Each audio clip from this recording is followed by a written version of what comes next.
jealous. Sinimulan natin ang devotional na ito sa tuktok ng Mount Sinai. Ngayon, tingnan natin kung ano ang nangyari pagkatapos. Pagkatapos sabihin ng Diyos kay Moses ang kanyang pangalan, mababasa natin ito. Moses bowed to the ground at once and worshipped. Dahil ang tanging tama at makatuwirang tugon sa ganitong uri ng Diyos ay pagsamba. Ang lahat ng worship ay tugon sa kung sino si Yahweh. At kapag sinasabi kong worship, hindi lang ito tungkol sa pag-awit ng ilang kanta sa simbahan tuwing linggo. Ang worship ay isang buong buhay na nakatuon sa paghanga at pagkamangha sa kalikasan ng Diyos. Marami na tayong pag-usapan tungkol sa kung paano tumugon ng Diyos sa atin, pero alam mo ba, tumugon din tayo sa Kanya. Paano? Sa pamamagitan ng pagsamba. Hindi natin sinasamba si Yahweh para manipulahin siya na pagpalain tayo. Hindi, dahil siya ay mahabagin at mapagpala, nasa mabuting panig na tayo niya.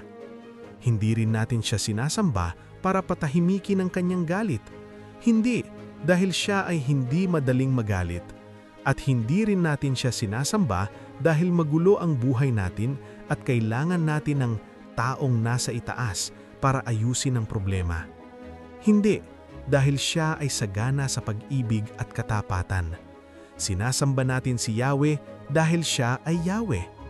Kapag nakita mo lampas sa lahat ng maling paniniwala at maling ideya tungkol sa Diyos at nagsimulang luminaw kung sino talaga si Yahweh, ano pa ba ang gagawin mo kung hindi sumamba?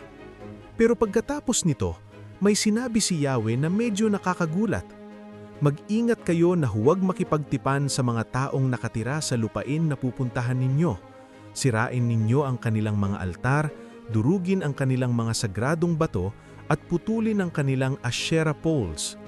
Huwag kayong sasamba sa ibang Diyos, sapagkat ang Panginoon na ang pangalan ay seloso ay isang selosong Diyos. Sandali, seloso ang Diyos? Isang gabi habang binabasa ko ang passage na ito sa mga anak ko bago matulog, sinabi ng samyang na taong gulang kong anak, "Wait Dad, bakit seloso ang Diyos?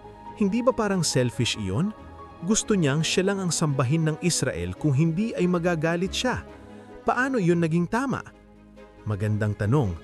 Ang selos ng Diyos ay hindi tulad ng selos ng isang selfish na boyfriend, kontrolado at insecure, palaging nagche-check ng cellphone ng girlfriend niya kapag wala ito sa kwarto. Ang selos ng Diyos ay parang selos ng isang mapagmahal at tapat na asawa na lumalaban upang hindi makapasok ang ibang manlilikaw sa kanilang relasyon. Pero may isa pang interesting na detalye. Maaring isalin ng text bilang jealous for His name. Ibig sabihin, si Yahweh ay seloso para sa kanyang pangalan, para sa kanyang reputasyon.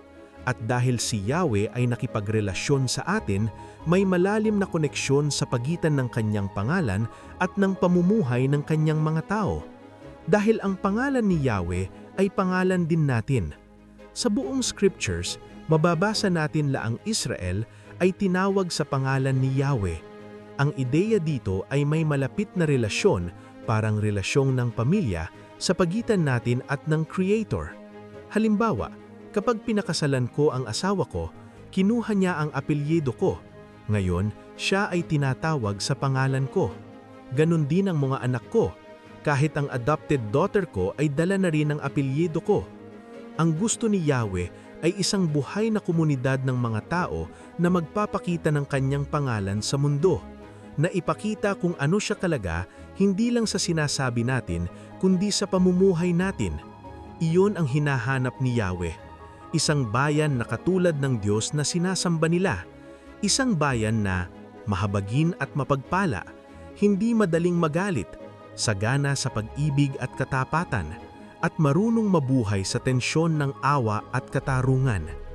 Isipin mo kung gaano kaganda kung mangyari iyon.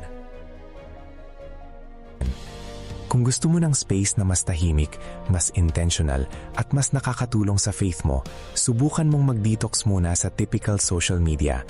Sa Hayo Tayo, pwede kang magbasa ng devotions, mag-share ng prayer requests, makipag-connect sa ibang believers, lumago sa faith, at matrain kung paano i-share ang gospel sa iba. Isang space na mas meaningful kaysa sa usual scroll sa social media para mas makilala mo ang Diyos at matutong ibahagi siya sa iba. Kung gusto mong mag-reset sa social media at lumago sa faith, sign up ka sa Hayo Tayo. Baka ito yung space na kailangan mo ngayon. Magandang araw, Shalom!